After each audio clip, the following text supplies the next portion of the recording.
네, 오늘부터 정식 수사에 착수한 박영수 특별검사팀이 국민연금과 보건복지부 등 10여 곳을 첫 압수수색 대상으로 선택했습니다. 최순실 일가의 삼성이 건넨 자금의 대가성 입증에 특검이 수사력을 집중하면서 뇌물 혐의 적용이 가능할지에 대해서도 이목이 집중되고 있습니다. 네, 현장에 나가 있는 취재기자 연결합니다. 김태민 기자. 네, 서울 대치동 특별검사 사무실입니다. 자, 박영수 특검팀이 국민연금을 첫 압수수색 대상으로 선택했군요. 네, 그렇습니다. 박영수 특별검사팀은 오늘 오전 압수수색을 시작으로 본격적인 수사 개시에 신호탄을 쏘아 올렸습니다. 그 대상에는 국민연금 기금운용본부와 보건복지부 연금정책국을 비롯해 일부 임직원들의 주거지 등 10여 곳이 포함됐습니다. 오늘 확보한 자료들은 이곳 특검 사무실로 옮겨져 밤샘 검토 작업이 이루어질 전망입니다. 이번 압수수색은 특검팀이 지난해 삼성물산과 제일모직의 합병 과정을 둘러싸고 삼성 측의 제3자 뇌물공여 혐의를 정조준한 것으로 볼 수 있는데요.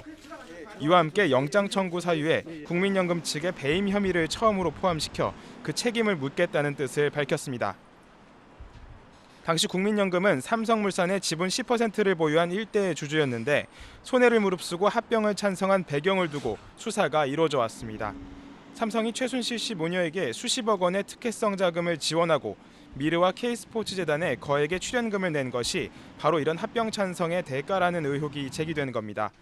앞서 특검팀은 그제와 어제 각각 삼성의 대외 업무를 담당한 박상진 사장과 장충기 사장을 접촉해 사실상 피의자 신분으로 사전 조사했는데요.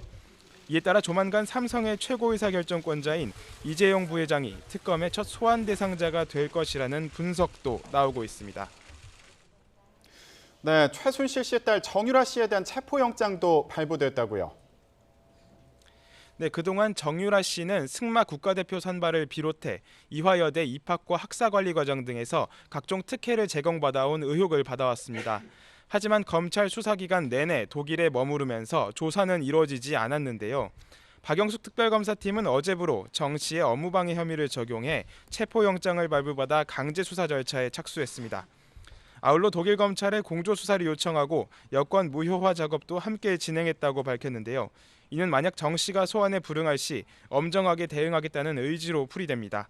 특검팀은 이와 함께 독일 검찰에 정 씨의 소재지 확인과 수사 기록, 통화 내역 수집은 물론 독일 현지 재산 동결 등도 요청해 놓은 상태입니다. 이에 대해 정 씨의 변호인 이경재 변호사는 정 씨가 지탄의 대상이 될 수는 있지만 범죄를 저지른 건 아니라며 특검이 소환장 발송 등 일부 사전 절차를 생략했다고 반발했습니다.